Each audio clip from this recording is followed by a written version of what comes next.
আসসালামু আলাইকুম। আজকের ভিডিওতে অনেক গুরুত্বপূর্ণ বিষয় নিয়ে আপনাদের সামনে হাজির হয়েছি। সেটা হচ্ছে এই যে আমরা ইটের ওয়াল করি, সেখানে একটা থেকে আরেকটার মাঝে যে ফাঁকা অংশ, এটা ন্যূনতম কত মিলিমিটার রাখতে হবে। আমরা প্রায়শই দেখে থাকি, আপনার ইঞ্জিনিয়ারদের কাছে এসে থাকেন যে স্যার, 1 নম্বর ইট কিভাবে চিনবো? কারণ আপনাদের ধারণা 1 নম্বর ইট হলেই আপনাদের যে দেয়াল হবে সেটা অনেক শক্তিশালী হয়ে যাবে। কিন্তু এর বাইরেও যে অনেক বিষয় আছে, অনেক নিয়ম কানুন আছে, সেটা আপনারা জানতে চান না।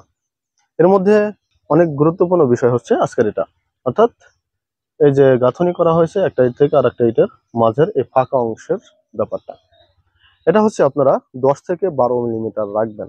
এর থেকে যদি অনেক কম হয়ে যায় তাহলে কি হবে, এই একটা ইট থেকে আর একটা ইটের যে বন্ডিং, এই বন্ডিং স্ট্রেংথটা অনেক কমে যাবে, অর্থাৎ শক্তি কমে যাবে একটা থেকে আর একটা ইটের যে বন্ডিংটা। এর কারণে কি হবে, পুরো ওয়ালের শক্তিটা কমে যাবে।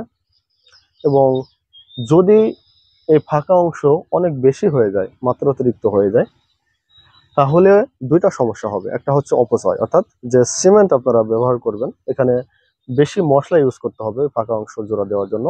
সেখানে বেশি সিমেন্ট ইউজ করলে আপনার ব্যয়বহুল বেড়ে যাবে।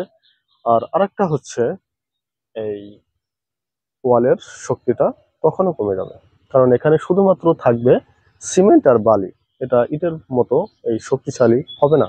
অর্থাৎ যখন বেশি ফাঁকা থাকবে তখন কিন্তু এই ওয়ালের শক্তিটা তখনও কমে যাবে। আশা করি ভিডিওটি আপনাদের ভালো লেগেছে এবং উপকারেও আসবে। ভালো লাগলে অবশ্যই লাইক, কমেন্ট এবং শেয়ার করবেন। পরবর্তীতে এরকম আরো ভিডিও পেতে চ্যানেলটা অবশ্যই সাবস্ক্রাইব করবেন। ভালো থাকবেন, সুস্থ থাকবেন। আসসালামু আলাইকুম।